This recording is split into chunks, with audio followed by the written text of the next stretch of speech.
qu'est-ce que c'est que être une équipe en couple? Est-ce que c'est facile à mettre en place? Est-ce que c'est difficile? Qu'est-ce que ça veut dire exactement? Aujourd'hui, je suis hyper ravie de te partager le premier épisode du hors-série Connexion Canapé, où on aborde ce sujet-là, le sujet d'être une équipe en couple. Et on te partage qu'est-ce que c'est pour chacun de nous, être une équipe, qu'est-ce que c'est dans l'espace de notre couple, quelles sont les difficultés qu'on a pu rencontrer. On te retrouve après l'intro. Et si je te parlais d'amour?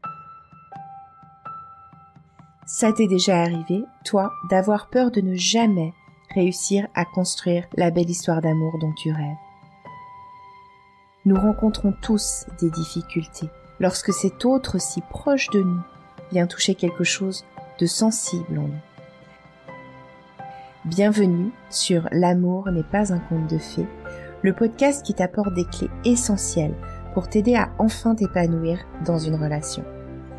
Je suis Amandine, thérapeute et coach en intelligence amoureuse, et je crois en la magie de l'amour. Ici, on parlera croyances, peurs, blessures émotionnelles, entre autres, et aussi de ta magie unique, celle qui fait que tu es tellement aimable.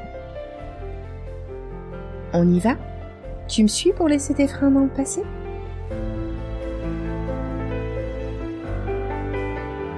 Aujourd'hui, on va parler de la notion de faire équipe dans un couple.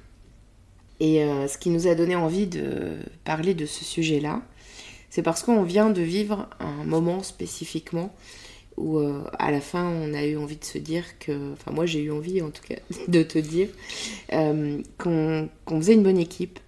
Et on pose un peu le contexte. Ouais, allons-y, posons le contexte.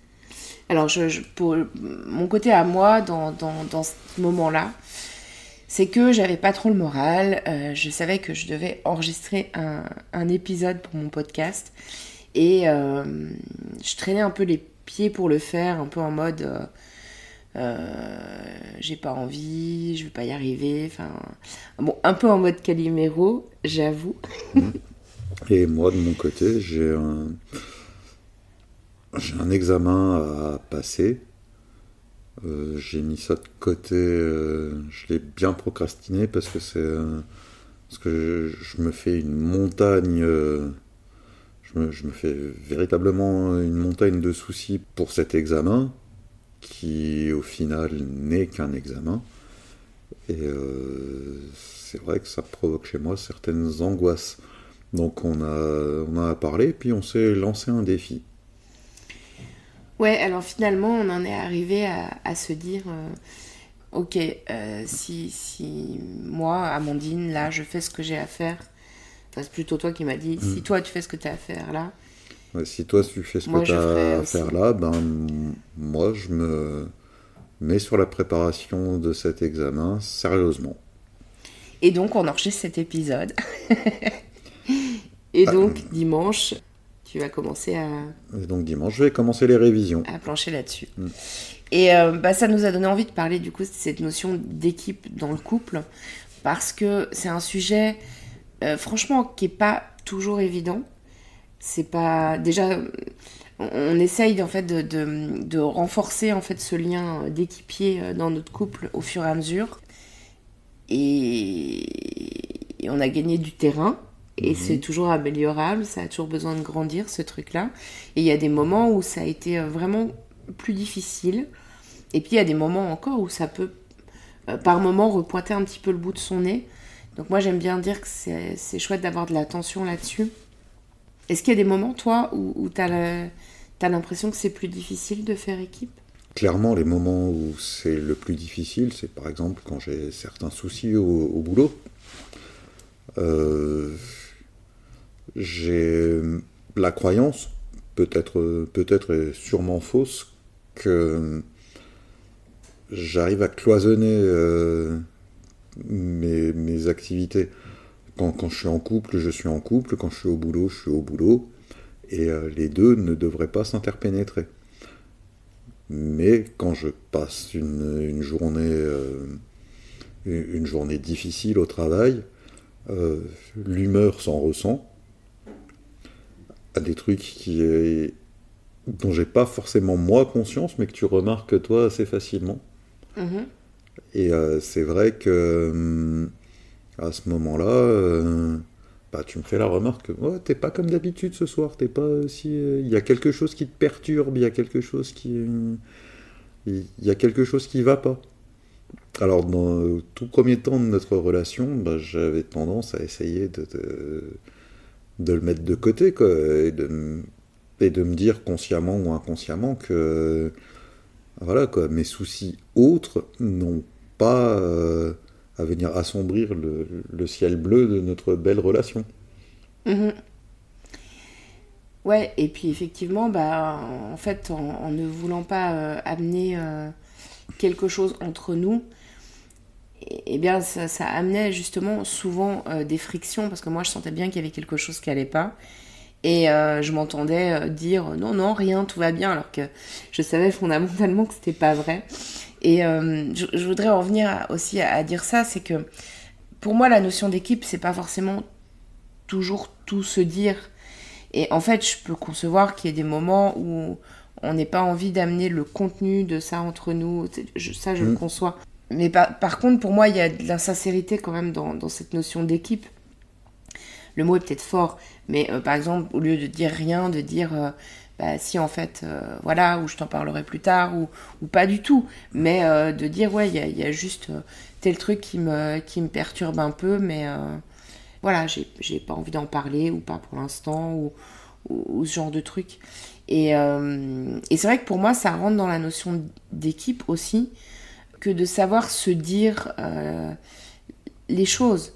Même des fois, se dire les choses, ça peut être j'ai pas envie d'en parler pour l'instant. Mais ça me vient à dire, et je pense qu'on peut tous avoir notre notion de l'équipe en fait. Et c'est un petit peu des fois ce qui peut être difficile, c'est que déjà, entre deux individus différents, toi et moi par exemple, on peut avoir des notions de l'équipe différentes, ou en tout cas de l'équipe qu'on a envie de former avec son partenaire. Et puis après, bah, chaque couple peut avoir sa notion d'équipe différente. Donc, à chacun de trouver son chaudron magique par rapport à ça. Mais ça demande d'en discuter. Et ça te va si je te propose qu'on essaye de définir un peu individuellement déjà qu'est-ce que c'est l'équipe? Oui, tout à fait. Donc, pour moi, une équipe, c'est deux ou plusieurs personnes qui œuvrent ensemble dans un but commun. Bah, là, avec toi, c'est clairement créer un couple harmonieux. Chacun y ramène ses forces, ses vulnérabilités aussi. Et c'est qui peut faire confiance à l'autre et s'appuyer dessus pour aller au mieux au succès. Mais si on va à l'échec, on le partage aussi. C'est un fardeau qui est moins lourd à porter, quoi. Une équipe se réjouit des succès communs et des succès individuels. De ce que tu dis, le truc qui me marque beaucoup, avec lequel je suis d'accord, c'est chacun amène ses forces en fait. Moi je pense qu'effectivement la force d'une équipe, c'est que on n'a pas tous les mêmes forces, on n'a pas tous les mêmes qualités, et que du coup être une équipe, c'est peut-être aussi prêter sa force sur quelque chose à son partenaire, ou une de ses qualités à son partenaire quand il en a besoin, et vice-versa sur un autre truc quand nous, on en a besoin. Je trouve aussi que, pour moi, dans la notion d'équipe, si on regarde par exemple une équipe sportive, donc elles ont, comme tu l'as dit, en fait, un objectif, un but commun, et souvent, par exemple, dans le sport, ça va être gagner. Ouais. Et j'aime bien juste transposer ça aussi, en se disant que, dans le couple, pour moi, on peut aussi mettre ça, c'est-à-dire notre objectif commun. Pour moi, c'est aussi gagner. Alors, c'est pas gagner un événement sportif, du coup. C'est surtout pas gagner l'un contre l'autre, parce que sinon, ce serait le contraire de l'équipe. Mais ça serait plutôt gagner ensemble sur, comme tu l'as dit, l'harmonie de notre couple. Et ça peut être aussi, pour moi, dans la notion d'équipe, du coup, être gagnant-gagnant. Par exemple, ce qu'on a vécu tout à l'heure, pour moi, on est gagnant-gagnant. Oui, puisque là, on s'est entraîné l'un l'autre à faire des efforts pour y arriver, quoi, et pour arriver à enregistrer et à ce que je me remette à cet examen, quoi, qui, quand je l'aurai, fera de moi quelqu'un de plus fort. Est-ce qu'il y a autre chose qui vient dans la notion d'équipe, d'après toi? Ouais, la complémentarité. Ouais. On est deux individus différents, avec des forces différentes qu'on met au service d'un même but. Et aussi le fait que quand il y en a un qui est un peu down, un qui se décourage un peu, l'autre, c'est une épaule sur laquelle s'appuyer, c'est lui qui met son courage et sa motivation dans la bataille pour le remonter. Mm-hmm. Ça m'amène aussi sur la notion de solidarité. Et la solidarité, pour moi, c'est aussi donc être solidaire l'un de l'autre. Ça veut dire, par exemple, quand on est avec d'autres gens, on est aussi une équipe à ce moment-là. Donc on se soutient ou on n'est pas l'un contre l'autre. Ça me fait penser à une anecdote et je pense que tu peux savoir à quoi je pense. Mm-hmm. T'es d'accord qu'on en parle de ça? Vas-y, je t'en prie. Ok. Et puis, d'ailleurs, j'aimerais juste qu'on en parle aussi sur comment chacun de nous on l'a ressenti. Parce que finalement, je sais ce que moi j'ai ressenti dans ce moment-là. C'était pas non plus forcément, c'était pas du tout en fait toi comment t'as pensé le truc. Et je pense que ça peut être important d'expliquer un peu ça. On était à une soirée entre amis. Tes amis, c'était la première fois que je les rencontrais. Et on a parlé d'une séance shopping qu'on a eue, qu'on a fait ensemble la veille. Mm-hmm. Et donc, en parlant de cette séance shopping, toi tu dis en gros que ça n'en finissait plus, que j'essayais des chaussures, j'arrêtais pas d'essayer des chaussures, etc. Et que ça n'en finissait plus. Et en fait, moi je l'ai super mal vécu parce que j'ai trouvé que t'en avais pas mal rajouté, en tout cas c'était mon ressenti. Et j'avais l'impression que... alors que la veille, t'étais super, tu disais que t'étais super content de ce moment qu'on avait passé ensemble. Et là, j'avais l'impression d'être critiquée devant les autres. Et c'est vrai qu'à ce moment-là, je t'ai pas senti solidaire avec moi, en fait. C'est comme si je t'ai pas senti dans mon camp ou dans mon équipe, si on peut dire. Et toi, comment t'as vécu? Alors peut-être pas le moment, quoique. Comment t'as vécu le moment, toi? Comment j'ai vécu ça? C'était donc des amis que je rencontrais pour la première fois. J'étais un petit peu intimidé.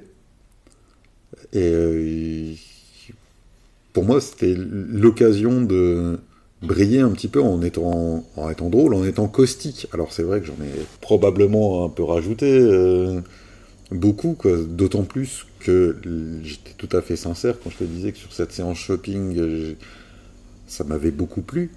Mais je me suis dit, là, j'ai un levier humoristique, je vais pouvoir paraître le gars à l'aise en société, quoi, qui plaisante sur tout et rien, et qui a des formules drôles.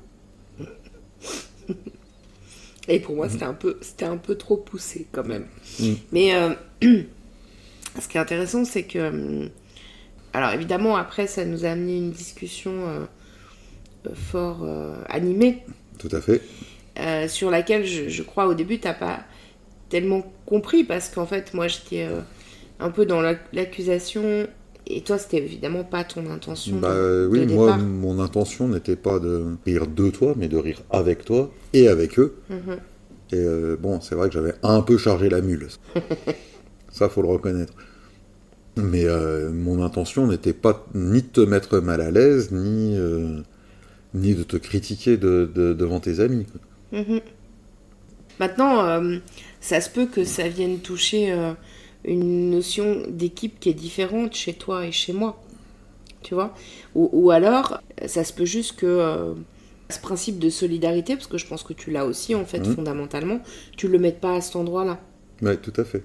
Donc ça, c'est aussi, je trouve, assez intéressant à discuter, en fait, quand on est en couple, parce que c'est pas parce qu'on emploie les mêmes mots, par exemple, solidarité, ici dans notre exemple, qu'en fait, on met de la même chose derrière, ou qu'on a la même définition derrière.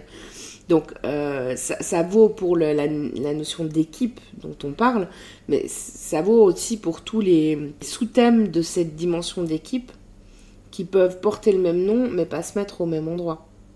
Mais au final, ce qui, pour moi, est très important dans la notion d'équipe, c'est aussi le soutien qu'on s'apporte.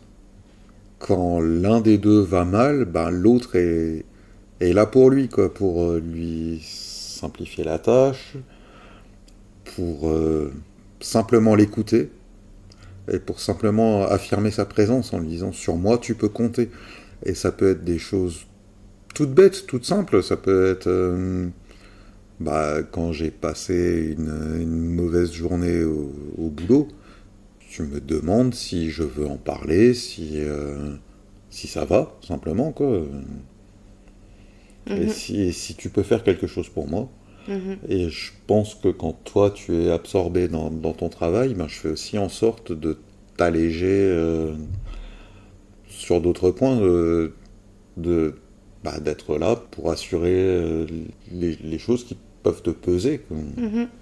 Oui, parce que ce qu'il faut comprendre, je pense, selon moi, c'est que pour qu'un couple soit harmonieux, il faut que chacun des deux individus, alors j'allais dire se sentent plutôt bien, ça dépend, parce que des fois on peut traverser une période où on se sent pas bien, et pour le coup le couple est harmonieux. Je pense par exemple quand j'ai appris que ma grand-mère était malade et qu'elle allait bientôt décéder, évidemment j'allais pas forcément bien à tous les instants. Pour autant, on pouvait mettre de l'harmonie entre nous, parce que tu étais là aussi pour me soutenir. Dans ce moment-là, on a été aussi...